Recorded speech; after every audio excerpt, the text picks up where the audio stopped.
The Hunger Games series recently dropped a prequel that will no doubt fail to resurrect the lost art of YA dystopia. Since the original had kicked off a whole new era of dystopia, let's go back in time to explore the genre that should be brought back and why it faded away in the first place. I'm Harry, and this is Trash Talk Reverse.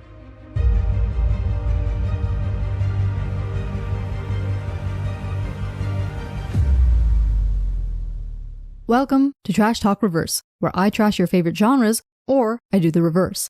Now, today I'm not just going to talk about YA dystopia, I'll also include a few other dystopian works briefly, but the main focus will be the massive yet short-lived YA dystopia craze that emerged with the release of the first Hunger Games movie and dissipated with the end of the last Maze Runner film.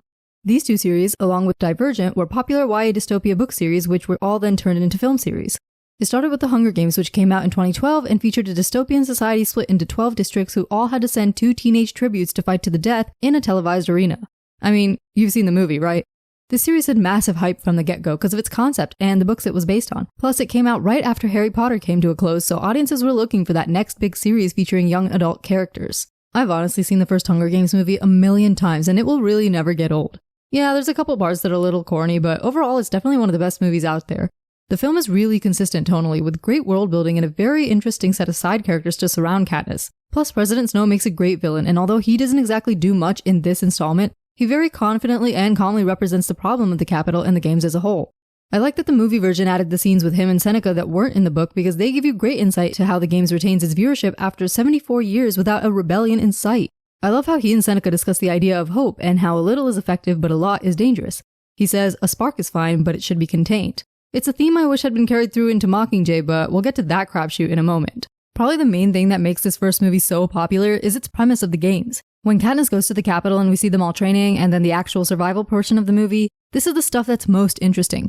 People love to watch survival type stuff like this because it's like stepping into the character's shoes and seeing how they survive without having the burden of having to survive yourself. Of course, even when you watch this for the first time, you know that Katniss will survive, and frankly it would be bad writing if she didn't. And you might also think they'll somehow find a way for Peeta to make it since he's getting so much screen time. But the joy is in the how, which is why it has such a high rewatch value. As much as this series is against the idea of watching kids fight to the death, that is somehow also its biggest draw. It's not that we want to see teenagers being forced to fight to the death, but we enjoy watching Katniss use her talents and her knowledge to figure out how to survive because she's like the self-insert character here, so we want to see her survive and win. It's different for us than the actual audiences in the Capitol since we know this is fake and it's acting and no one will actually die. Being in the games for real would suck, living in this world would suck, but seeing this interesting new world and the way it works is cool, and there's actually a lot of thrill in watching how everything goes down and how the various characters approach these games. We already get to see the difference between people like Katniss and Peeta who are here by force and people like the careers who are here because their class status among the districts allows them to not only be okay with what the Capitol is doing, but even be prideful about it. It's analogous to people who join the military because they have no other option versus people who join because they're totally cool with doing their country's dirty work, even if it's not morally valid. While the movie is a dystopia and it criticizes a world of propaganda and a near-totalitarian government that forces its constituents to be entirely reliant on them, there's also a lot of analogy to reality TV. Especially those competition reality shows like American Idol or America's Got Talent where people come to chase their dreams and they usually have some sort of sob story or super underdog characteristic that makes people root for them. And not to knock on these shows because it's obviously not the same as a live stream death match, but there's some similarities. Like in the Hunger Games, the contestants are made pretty and paraded in front of the people who might sponsor them during the actual games.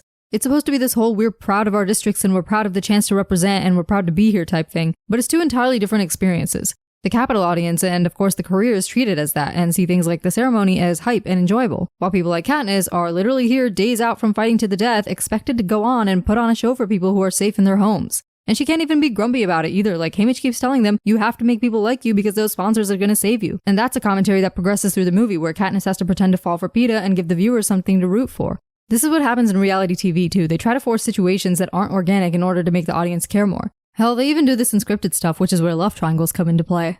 I personally hate love triangles. I find them so unnecessary and ridiculous, and almost always it's bad writing forced into a show or movie series in order to get the viewers to talk about it. And unfortunately, it works.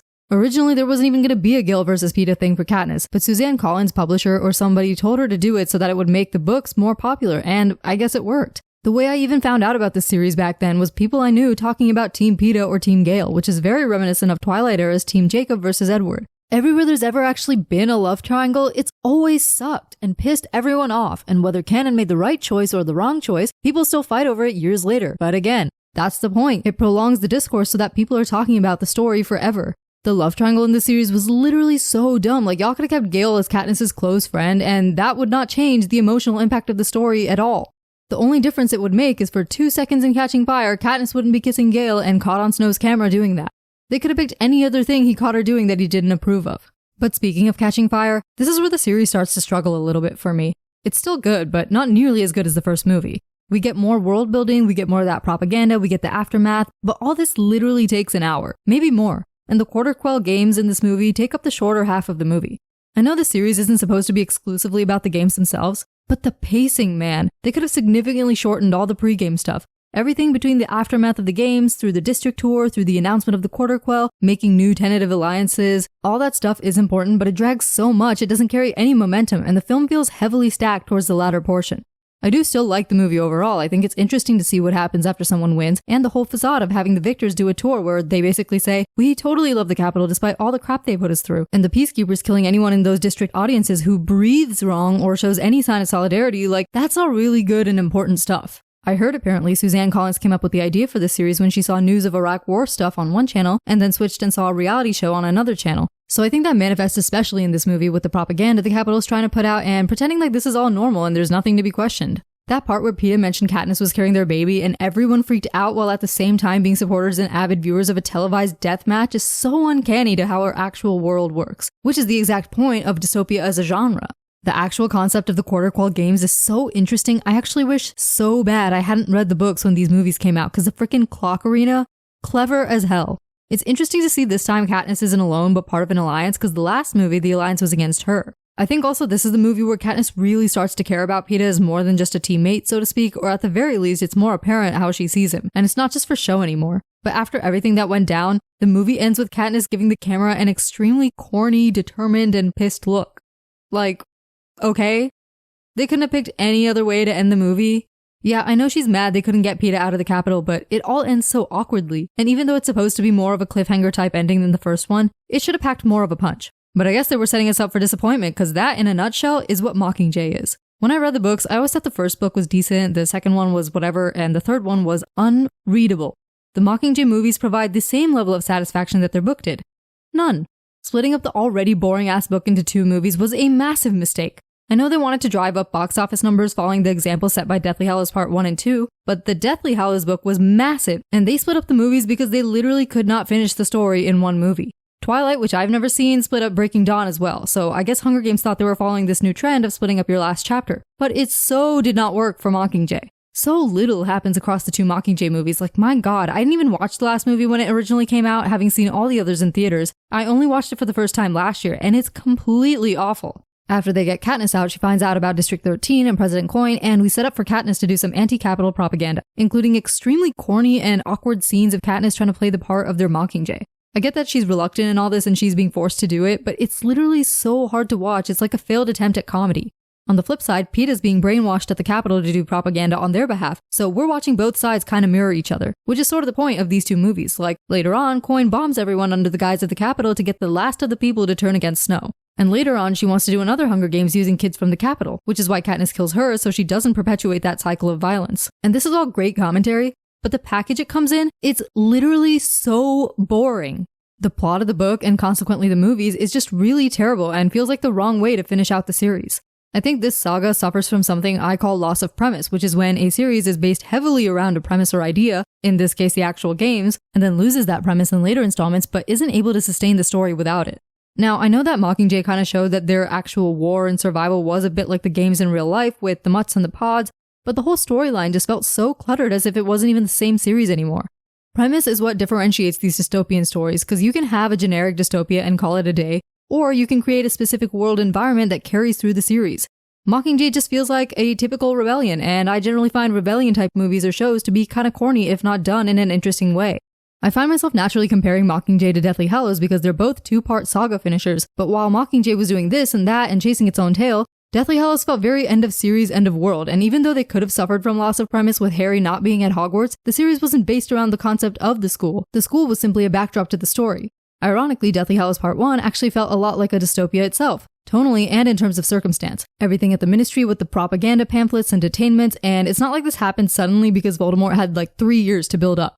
The scene of the trio traveling on foot while the radio says names of dead or missing wizards is probably the most dystopian it feels, and I really like that sort of uneasy, we're all alone, we're underdogs, but right now it's looking more like dead dogs vibe to a dystopian film, which I saw in the first Hunger Games, but not in Mockingjay. And while both Mockingjay and Deathly Hallows focus on a war, Mockingjay's war just feels so convoluted and generic.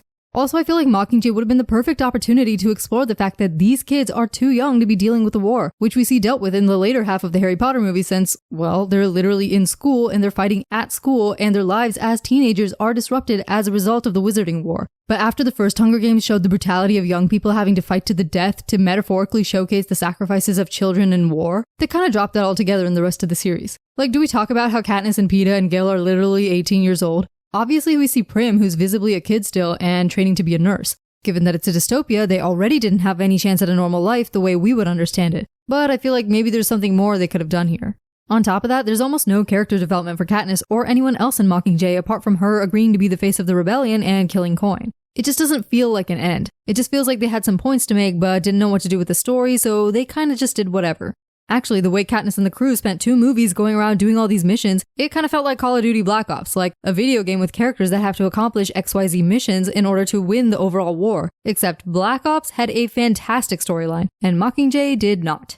Catching Fire felt like an expansion and forward progression of the first installment, but Mockingjay just felt like someone wrote a fanfic to an unfinished duology and the writer saw it and said, hey, might as well use this for the ending. The prequel kind of feels like fanfic too, but I'll get into that way later because I'm going to be spoilery and I want to give you all the chance to hit pause if you haven't seen or read the plot details of that book or movie. Though trust me, you're better off not seeing or reading it at all, so might as well just listen to me gripe about it anyway.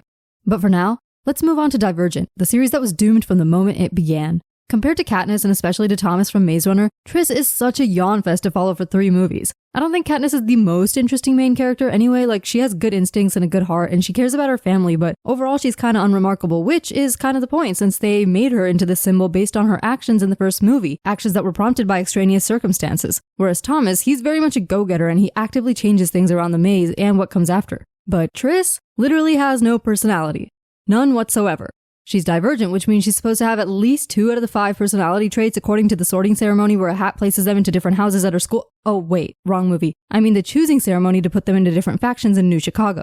I guess she exhibits some signs of bravery while being in Dauntless, and that's pretty much it. Though her choice to go to Dauntless at least showed she wanted to change. Like no one forced her to leave her existing faction, whereas I feel like Katniss wouldn't ever have changed her life if Prim hadn't gotten picked for the games. Not that she really had the choice before, but even in Mockingjay, she was only doing what she was doing because she had to survive and secure survival for her loved ones. And not saying that a 16 to 18-year-old should have wanted to put herself out there and fight to bring down the Capitol, but I think that I just personally prefer main characters that are willing to take on the burdens and obstacles they come across and accept their titles rather than having other people force them or force their hand. Like Emma Swan being the savior, Harry Potter being the chosen one, Frodo being the ring bearer. All of them could have said, you know what, screw this, I'm out, and retired to the countryside, but they didn't. They chose to fight and help defeat evil because if not them, then who? And that's why I think I do have to give it to Triss for taking her life into her own hands, choosing Dauntless, and then fighting like hell to stay.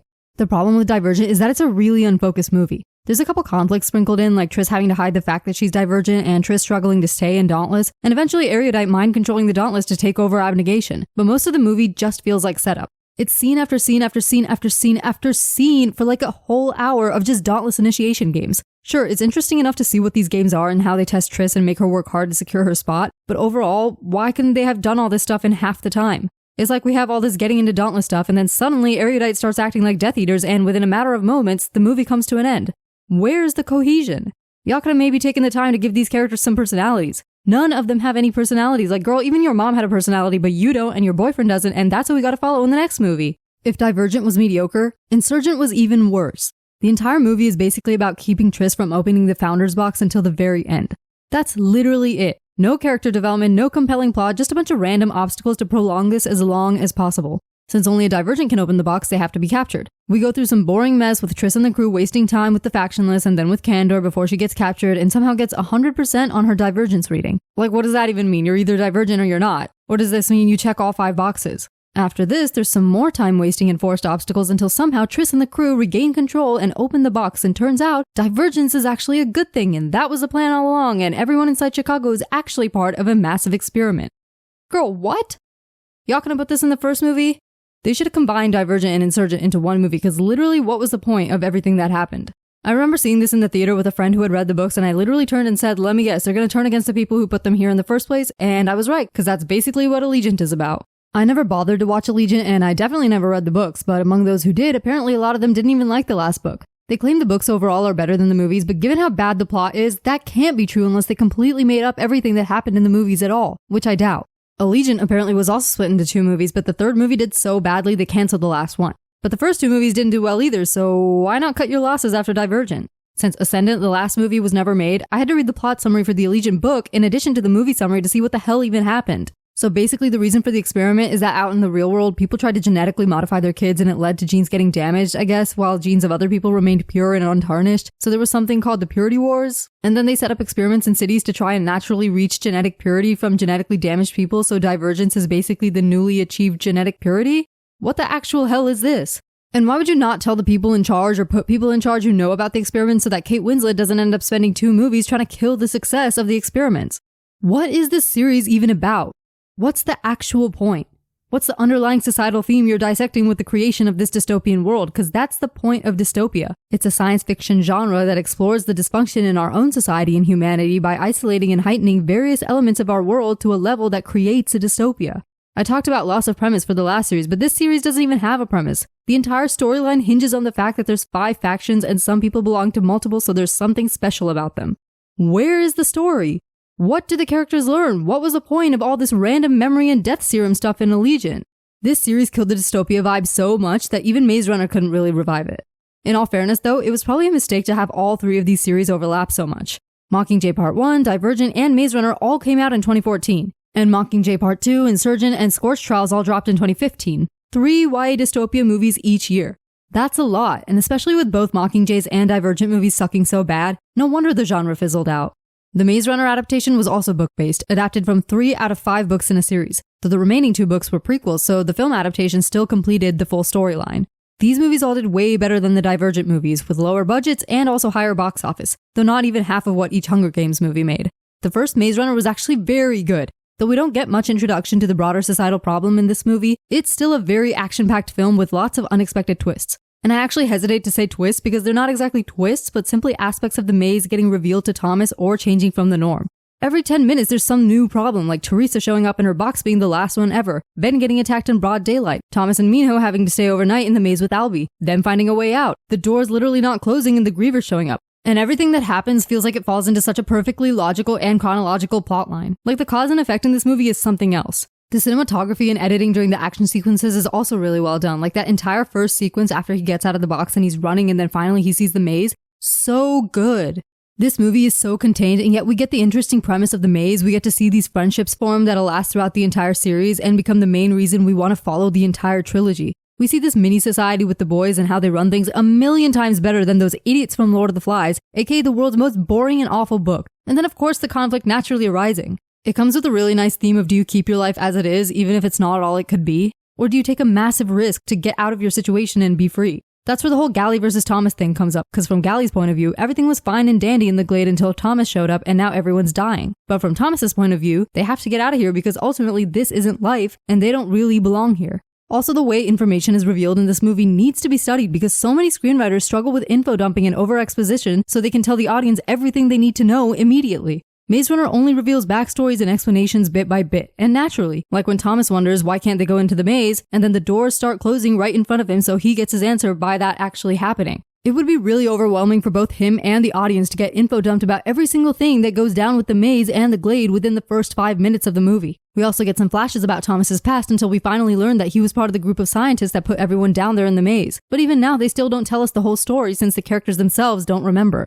Seriously, people need to learn from this natural spacing out of exposition. Even by the end of the movie, they don't spend the entire time info dumping about the purpose of the maze and what happened with the rest of the world. We simply find out, along with the characters, that the rest of the world has been scorched by the sun, and it's practically just barren land out there. And plus there's this virus that turns you into a zombie type thing they call a crank. That's it, and then they get SWAT teamed out of there, and boom, the end.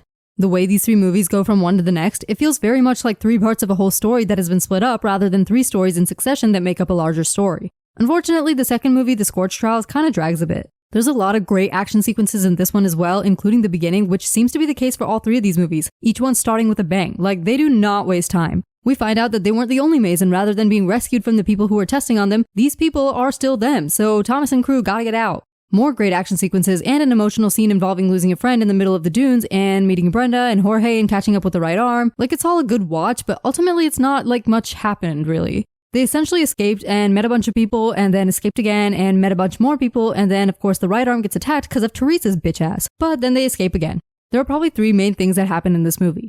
They reach the group that'll help them fight Wicked and get to a safe haven, they use Thomas's blood to temporarily cure Brenda, and Teresa's betrayal leading to Mino's capture. Again, it's not a bad movie, it's a great watch and it's pretty interesting and a strong core group of characters to hang out with. And we also finally get a look at the broader scope of things in the outside world. They introduce a main theme of the series, exploring the ethics in science. Like, is it worth sacrificing a few to save the many? Is it worth putting all these probable immunes through all this dangerous life-threatening testing if it can mean a cure for the virus? And they get a lot more into this in the last movie, The Death Cure. The third movie doesn't really feel like a dystopian, to be honest. Like, after their train heist, they end up traveling to a walled city, and it's a typical city like the cities we have right now. And the areas outside the wall are kind of like regular city outskirts. This whole movie's mainly about rescuing Minho, and to do that, they have to get to Teresa first. The whole rescuing the immunes and getting the serum and finding Minho section of the movie is really fantastic. Like when Brenda sends up the flare and Frypan pulls up the entire bus, that's not something you'll likely see in any other movie. Though parts of the ending, especially with Jansen and Teresa, definitely dragged a lot. It's also really sad because of what happens with one of our main guys, but it kind of gets overshadowed by the weird-ass love story between Thomas and Teresa. It's not even really a love story, it's just that throughout the series, they have this shared history they can't remember until Teresa gets her memory back, but somehow Thomas still cares about her greatly, even after her betrayal, and we're supposed to feel bad for her after she saves his life and then dies? No thanks. They tried so hard to make it seem like Thomas and Teresa had this love for each other, but y'all can't base this on stuff that happened in the past and off-screen and with one party having no memory of it. Thomas caring about Newt, Minho, Frypan, like all of that makes sense because these dudes have been through it together. And yeah, Teresa also went through a lot of that stuff with them, but she was only in the maze for like a few days, and during the second movie, she was acting all shady up until her betrayal. I think they should have been siblings instead, because first of all, the casting, Dylan and Kaya already look like they could be related. And second, them being siblings creates an automatic bond that doesn't require a backstory to make either party care about the other. Like, that's your sister, so of course you're gonna feel conflicted. It doesn't make sense for Thomas to have feelings for her at all. Like, you barely know her, and also for him to continue having them after the betrayal that got his friend captured. And then, of course, they tried to do a mini love triangle as well with Brenda. Like, please give it a rest. Honestly, if Divergent gets any flowers, it'll be for just putting Tris and Four together without a fuss. Of course, I don't care for that romance either, but at least it wasn't a damn love triangle. Aside from the forced romance stuff, though, this is a pretty good movie as well. I like how they take us into the labs and we see Teresa helping this kid and then telling Minho his blood helped that kid. Like, we're seeing why this is justified in her eyes, at least. But we also see the absolute psychological hell Minho has to go through and why it isn't justified in his eyes. Them realizing Thomas's blood cured Brenda completely was also cool, but damn, just 3 minutes earlier and they could have saved Ferb. This movie also has some really nice cinematography of the city, especially when it's burning. Scorch Trials had some cool shots too, like when they were all walking in a wide shot and stopped when they heard the gunshot because that meant their friend was dead. Overall, all these movies are pretty nice to look at and fun to watch, and while the overall dystopian theme is pretty simple, that's completely fine because there's also themes like friendship and working together and standing by each other and taking action to change your life. Sure, the second and third movies could have done with some screenplay revisions, but it doesn't prevent enjoyment of the series. I've watched it twice so far, and I wouldn't be opposed to watching it again because the characters are cool and the action sequences are great. Divergent should have taken notes because ironically the premise of these two series wasn't that different. In both you have post-disaster or war experiment in secluded walled areas that lead to the test subjects going after the people who were willing to sacrifice them like this. So how the hell did Divergent manage to screw up their storyline so badly? See how Maze Runner left the maze in the first movie and continued without loss of premise, but Divergent didn't leave Chicago until the end of the second movie? No wonder it dragged so much. Weirdly enough, Maze Runner also has a lot of similarities with the Planet of the Apes series from the 2010s, when it started with a virus that only affects humans while the apes are immune since the virus made them smarter. Then it progresses to a movie where most of the humans have been wiped out because of the virus, and apes have to deal with the remaining humans. And finally ends with a movie where the virus has mutated to now turn humans into an ape-like state. There's a lot of dystopian elements to that series, but it's also kind of like a disaster series, especially the last one. Also, the first movie, Rise of the Planet of the Apes, is very much like The Death Cure, where it's set in a regular city dealing with labs and experiments and trying to find a cure for something, which in the case of Rise is initially supposed to be for Alzheimer's. And also both series end with the survivors, the immunes and the apes, finding a safe haven to start a new life. I wanted to talk about the Planet of the Apes series in this episode, but since there's a fourth one coming out this year, I'm actually going to talk about this series in an episode about disaster movies.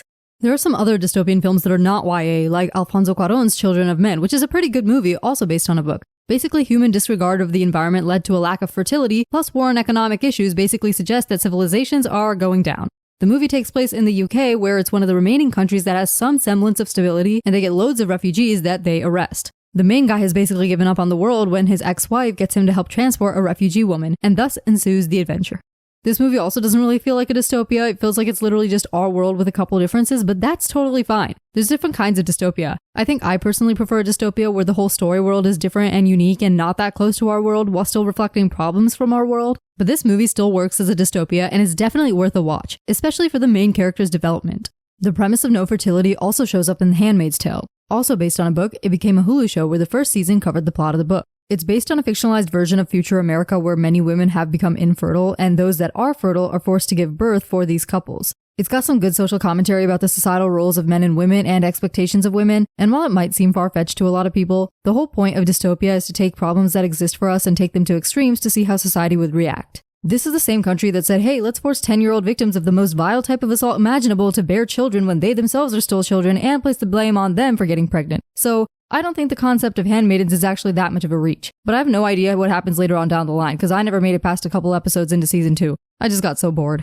Something else I never watched was Mad Max, which I know takes place in some dystopian world where it's like this barren post-apocalyptic wasteland, and personally I'm never gonna watch those movies because something about barren post-apocalyptic wastelands is just unappealing to me. That was the setting for season 4 of Miracle Workers, and while it still had some great satire, I just could not get past the setting. I know, it's so shallow, but the aesthetic is just displeasing to me. It was fine in Scorch Trials because it didn't look like ravaged wasteland, more like empty stretches of land in ruins. To be honest, I don't even really care much for the adult dystopian stuff, though to be fair, there's not that much of it or any dystopia to go around. There's Snowpiercer, I guess, which is good, but it's kind of a difficult movie to classify, and I think it's more like post-disaster, so I'll talk about that movie in my disaster episode. I can only rewatch Hunger Games and Maze Runner so many times, you know? And it's not like I'm rushing to put on The Giver, which is also a YA dystopia, but it's literally so boring and honestly might tip Lord of the Flies' crown for being the worst book to ever exist in the history of books, in addition to boring-ass, terribly plotted 1984. Ironically, all these books were assigned school reading for me. The movie version of The Giver also sucked, and I literally don't even remember what happens. I think it's supposed to be this fake utopia where everything's sunshine and roses except underground they kill babies or something in order to maintain the utopia. Don't even bother looking it up. I swear no one has ever liked this book or movie. Ready Player One is also sort of a dystopia, I guess, but half of it also takes place in a virtual world, so I don't really know that it gives off that true YA dystopia vibe that Hunger Games and Maze Runner gave. Though I remember liking it, it's also quite unmemorable. I do want to mention Phineas and Ferb Across the Second Dimension real quick, because even though it's not a dystopia, they do travel to a dystopian version of their own world where the alternate versions of themselves are totally different, which is incredibly cool and not something I've seen done before. But for actual dystopian genre films, the reason there's so few of them is probably because Hollywood believes the genre is the issue rather than the horrible writing. These films need a very strong world that viewers actually want to watch people inhabit. They also need a strong premise that can be sustained through the course of the entire story that the creator wants to tell. And whatever element of society they're criticizing needs to be woven seamlessly into a coherent, sensical plot. And unfortunately for the future of YA dystopia, the Hunger Games prequel falls short of all these elements. The first thing that struck me was the poorly written dialogue. It really stands out, especially in the beginning, as awkward and over-exposition-y. The world, as it was before, is Panem, which the audience is already familiar with and open to enjoying. But the design of this world feels so contradictory to itself. It feels inspired by our world's post-World War aesthetic with its retro TVs, but it's set in the distant future of our world, and the characters have dialogue that sound like how 40-year-olds would write modern-day Gen Zs. I mean, calling this dude Corio? Like, I get his full first name is ugly as hell, but Corio is so cringy, like, why not Cory if you had to do a nickname? I do like the choice to make this film more vibrant than the others, since it's telling a different type of story within the same universe, but it's too bad this color didn't seep into the characters' personalities. This is supposed to be the story of the evil President Snow that we see in the original Hunger Games, the story of how he came to be that guy. And what we get instead is an introduction to desired redemption, then a bunch of lollygagging, and then he suddenly says he learns a lesson, and the end. Like, where's the character arc? It's non-existent. We see his goals and his obstacles in overcoming them, and it all comes down to getting this Plinth Prize, which will essentially take care of his higher education and political ambitions. This is literally his only option, and the only way he can get it is by being the best mentor and increasing viewership of the games. We see him putting effort into the mentorship, coming up with the idea to introduce the tributes to the country and humanize them rather than letting them be treated like they live in the zoo, even though they are still living in the zoo. But he doesn't actually do much else about the games other than cheat to help his tribute win. What the hell does that have to do with your viewership arc?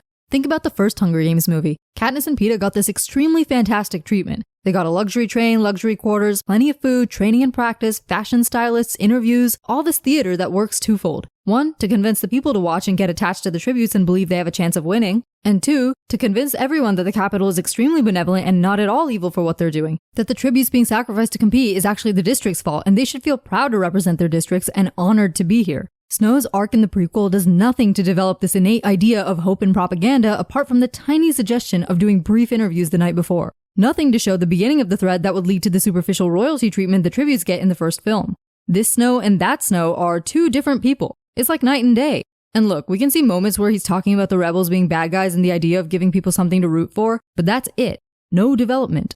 There's also the argument that he's actually been that evil guy all along, but again, we literally only see this a couple times with him willing to kill to get what he wants. That has nothing to do with his attitudes towards the games and attaining viewership. By the end of this movie, Snow is the exact same person he was when he started. We're supposed to believe he underwent a massive change because of that little monologue he gave Gaul at the end going, "Oh, I used to think the games was about this, but now I know it's about this." Bitch, you didn't learn anything. You got to rush from killing one dude and realize you'll do anything to survive, and therefore you now understand the game should be held as, what, a mercy to avoid war and even more loss of life? Shouldn't that be propaganda you come up with rather than something you learn and genuinely believe? The President Snow we know from the Hunger Games movies is one that believes in controlling the districts by giving them a little bit of hope. False hope. Digging into their heartstrings. He says to Seneca, why don't we just round them up and execute them? And his answer is hope. But in the prequel, he's asked, why don't we just execute them? And his answer that he learns by the end of the movie is that they need to remind people they're violent animals? That has nothing to do with getting people to watch the games or refrain from rebellion. Maybe it convinces the Capitol's constituency because it shows how violent the rebels can get, when forced of course. Or maybe it convinces the districts that they can never rally together if they're always fighting each other, and they progress deeper into the mindset that it's every district for themselves. But rather than making these points and weaving them into the storyline, we just have him tell Gaul a generic lesson he learned by being a killer himself. If 18-year-old Snow already has these brilliant ideas from the get-go, then you could have kept Snow as this calculating person and then also made him genuinely passionate about creating the best possible games he can rather than just a means to get the plinth prize because he sees the game's power, or have him learn the power as he sees the results of his ideas. Ideas plural. Like, y'all could have had him doing so much more than, oh, let's get these kids an interview, and the sponsor thing. That's just literally the mentors pushing buttons and sending drones rather than building the basis for what sponsorship becomes in the first movie, which again ties into the viewer attachment and convincing the Capitol's populace. Because of how little this movie tried with character and theme, they were totally doomed with the plot, cause my god, the plot. Ridiculous, honestly. The idea of the Capitol graduates being the first mentors was good, but then everything else was just dumb. I think it was a misstep to make Snow part of a family fallen from grace trying to get back in the Capitol's good graces. Colin should have had his father directly come up with the games rather than taking his friend's drunken ideas to Viola Davis, whose performance yet again carried a piece of work with extremely inferior writing. And yes, that's a diss on How to Get Away with Turd-er. I guess this part is more personal opinion, but I think it makes for a better story to have the Snow family be directly responsible for inventing and creating and running the games. And it also makes sense thematically. In addition to this, the rest of the plot is extremely random and convoluted. Like after all the drawn-out setup and the comparatively short games, this man's suddenly in District 12 plotting with the rebels by accident, and then he gets his old friend killed for treason to win favor with Gaul, while also killing someone for no reason rather than being a snitch like he was with Sejanus. Then he's thinking of running away and spends time sitting around with his girl doing nothing, but then he finds the only piece of evidence incriminating him and suddenly everything's all okay. Dude, what? All of this could have been avoided so easily if it wasn't just in there to pad the runtime. I'm aware that this film sticks pretty close to the book from people who've read it, and I'm not surprised because of how badly this movie drags and does whatever it wants, whenever it wants, without any regard for thematic flow. When constructing a plot, you need to keep the characters in mind, and since they had no idea who Snow was or what the hell to do with him, they just mashed up a bunch of random elements and called it a day. And speaking of random elements, the songs.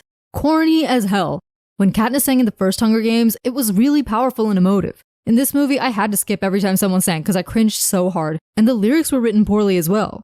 They really thought that first song at the Reaping was going to be their little home is behind moment, but it did not work. When Pippin sings that, juxtaposed with the fall of Osgiliath, when Katniss sang Deep in the Meadow over Rue's body, when Thorin sang Misty Mountains Cold with the only dwarves who showed up to get their home back, these all felt natural and powerful and like they had a purpose. When a literal child plus half the lower class of Port Royal sang Heave ho, thieves and beggars, never shall we die, while they were in line to get hanged for opposing the colonial power, I mean the literal shivers that sends through your spine. Like that is what powerful, meaningful, rebellious singing in a non-musical film is supposed to look like. They wanted her whole You Can Kiss My Ass to have the same impact as Katniss's I Volunteer as Tribute, which shell-shocked the entire nation, but this had absolutely no impact at all. Lucy Gray is such a non-character. She doesn't do anything. She had a personality, at least, but it's very two-dimensional. She's a singer who's caring, and she's a bit of a spitfire.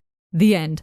One of the producers or director or somebody said that Lucy Gray is more in tune with her sexuality, unlike Katniss, which is such a stupid thing to say because Katniss was literally 16, poor as dirt, the sole provider of her family, just trying to survive, and experienced massive trauma. And plus, this movie has nothing to do with Lucy Gray's sexuality, so y'all are just saying things to make the film seem more meaningful than it actually is. In fact, one point of comparison to Katniss that would have made sense is that Lucy Gray is dumb as hell. Like, why did you not run away immediately when the game started like Snow told you to? Makes me appreciate Katniss even more, because that girl may have been stunned for a sec, but then she figured out her bearings and got to business. And speaking of the arena, let's talk about that god-awful fight choreo.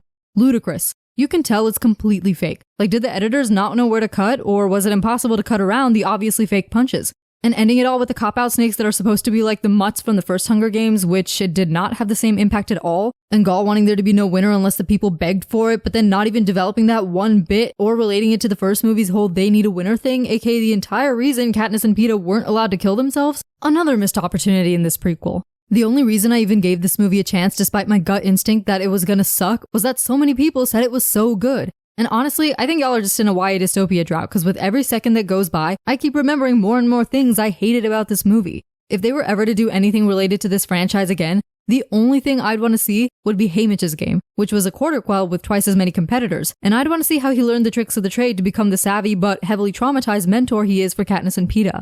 But given how badly they screwed Snow, I don't even want to know how they'd ruin Haymitch. The Hunger Games parodied the Starving Games was honestly better than this prequel, though that's not even an insult, because Starving Games was actually hilarious in a lot of parts with interesting commentary of its own, like all the sports comparisons. So if anything, I'd recommend that over this damn prequel. What the original Hunger Games gave us has unfortunately yet to be matched or surpassed in the genre because people have forgotten what dystopia is about. Like when you Google dystopian movies, it's just some general sci-fi stuff. Give us that super interesting alternate reality in a world different from our own but with heightened or isolated versions of our problems. Give us that striking societal critique by building it into the world and themes. Give us those unique characters that we could see ourselves represented by or siding with. The first two Hunger Games and the Maze Runner series were able to do what none of these other YA dystopian films could do. So if we want more like that, we need people to really think about the premise and build a world around problematic elements of our own society. What if we lived in a world where people of intelligence and the potential to question society were killed or enslaved underground before they even knew what was happening, so that the government and corporations could easily control an entirely ignorant and complacent simple-minded mass? What if our country was split into massive sectors where each population was raised according to a particular doctrine and had no idea that the histories they learned were false because they can't interact with anyone else and everything they consume is controlled? What if you live in a world where old age and disease are no longer factors and you can live forever until the government starts rounding up people based on various criteria to curb overpopulation, but really they're trying to create a world with a very specific gene pool? And these premises alone wouldn't be enough because someone in these stories would have to realize or do something to bring about the change that leads to the end of these societies. The smart people underground work to subliminally influence the dumb people overhead until one of them realizes something's wrong. A student from one sector earns the ability to travel to another and uncovers how to dismantle the miseducation systems. A person on the verge of elimination figures out a way to revive the old age gene in humans so that all people, especially the evil ones, will eventually die. Amidst all the bland sci-fi of the 21st century, dystopia has the potential to be a significantly rich and entertaining genre that exposes the general public to societal problems in a more accessible package. Thanks for listening. And once again, this was Trash Talk Reverse.